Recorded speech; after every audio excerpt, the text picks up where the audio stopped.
Hi hello రైతు సోదరులారా, అందరికీ నమస్కారం అండి. ముందుగా మన రైతు కోసం యూట్యూబ్ ఛానల్ అందరికీ నమస్కారం అండి.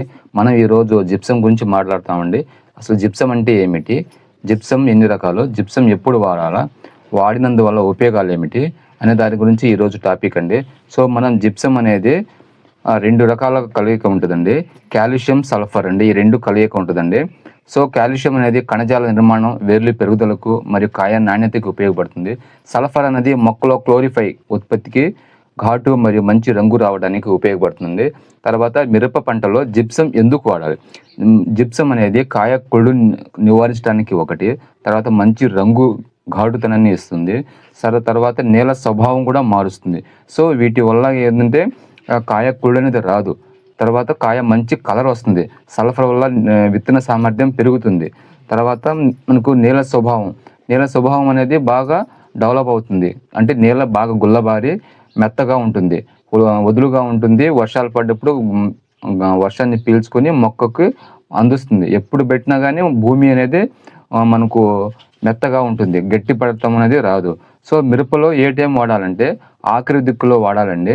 ఆఖరి దిక్కులో అయితే 200 కేజీల నుంచి 300 కేజీల దాకా వాడవచ్చు. అది మనం భూమిలో చల్లిన తర్వాత వెంటనే వ్యవసాయం అనేది చేసుకోవాలా. సో వ్యవసాయం చేసిన తర్వాత వాటర్ ఇరిగేషన్ అంటే తేమ ఉండాలా. మనకు వర్షాలు లైట్ పడుతున్నప్పుడు ఇలా చేసుకుంటే అది బాగా ఉపయోగపడుతుందండి.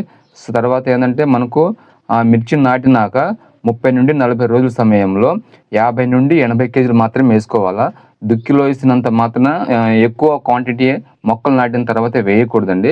ఇది మొక్క మొదళ్ళ పద్ధతి వేసి, లేదంటే మనకు నీరు పెట్టిన తర్వాత చల్లుకోవచ్చండి. ఇది ఎట్లాగైనా చేయవచ్చు. సో మనకు జిప్సం అనేది వీటికే కాదండి, మామూలుగా సారవంతంగా అంటే చౌడు నేలలో సారవంతంగా తయారవడానికి కూడా ఈ జిప్సం అనేది వాడవచ్చండి. మనకు చౌడు నేలలో ఎప్పుడు వాడాలంటే దుక్కిలో 400 కేజీల నుంచి 500 కేజీల దాకా వాడుకోవచ్చండి ఫర్ ఎకరాకు. అది మనం చల్లిన తర్వాత మడులుగా చేసి వాటర్ 1-2 రోజులు బాగా పెట్టి అది ఇంకిన తర్వాత మళ్ళీ వాటర్ పెట్టి ఆ వాటర్ పూర్తిగా బయటకు వెళ్ళేటట్టుగా చేయగలిగితే మనకు ఆ చౌడు సారం అనేది తగ్గిపోయి భూమి అనేది బాగా సారవంతంగా తయారవుతుందండి. దానివల్ల భూమి అనేది బాగా మెత్తగా ఉంటుంది, బలంగా తయారవుతుంది. మనం ఇచ్చే వాటర్ అనేది బాగా అబ్జర్వ్ చేసుకొని మొక్కకి అందిస్తూ ఉంటుంది. వీటికే కాదండి, మామూలుగా మనకు నూనె గింజ పంటల్లోనండి, అంటే వేరుశనగ, నువ్వులు, ఆవాలు, సోయాబీన్ మొదలైన వాటిలో అంటే నూనె శాతం మరియు దిగుబడి పెంచడానికి జిప్సం అనేది చాలా ఉపయోగం ఉంటుందండి. ఎందుకంటే దీంట్లో కాల్షియం, సల్ఫర్ ఉంటుంది కాబట్టి ఈ మొక్కలకి అత్యంత ప్రధానమైనది ఏంటంటే జిప్సం అనేది చాలా అవసరం అండి. సో కాల్షియం కూడా మొక్కకి బాగా ఉపయోగము. ఈ రెండు కలయికట వల్ల మనకు ఈ నూనె గింజ పంటల్లో బాగా ఉపయోగపడుతుందండి. ఆఖరి దిక్కుల్లో వచ్చేసి మనకు 200 నుంచి 300 కేజీలు వాడవచ్చు. తర్వాత మామూలుగా మనకు అంటే ఊడలు దిగే స్టేజ్లో 100 నుంచి 150 కేజీల నుంచి 200 దాకా వాడుకోవచ్చండి. సో అంటే 150, 100 లేదా 150, 200 ఇట్లా ఏదైనా వాడుకోవచ్చండి. సో మనకు ఇట్లా వాడినందువల్ల ఏమవుతుందంటే ఊడలు కరెక్ట్గా దిగి అంటే ఆకు క్లోరిఫై కంటెంట్ బాగా ఉత్పత్తి అయ్యి మెరుగయ్యి తర్వాత మనకు ఆ కాయ అనేది బాగా ఊడటం, గింజ అనేది బాగా గట్టిపడటం స్టార్ట్ అవుతుందండి.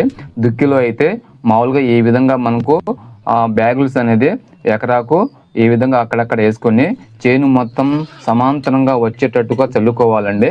ఇట్లా చల్లితే మనకి ఏమవుతుందంటే చేను మొత్తం కరెక్ట్గా లెవెల్గా చల్లినప్పుడు మొక్క అనేది అన్ని భాగాలు సమానంగా తీసుకొని మంచి దిగుబడి రావడానికి ఉపయోగపడుతుందండి.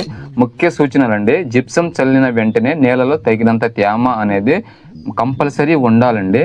ఎందుకంటే జిప్సం అనేది కరిగి మొక్కకు అందాలంటే తేమ శాతం అనేది కంపల్సరీ ఉండాలండి. ఇది ముఖ్యంగా గుర్తుపెట్టు.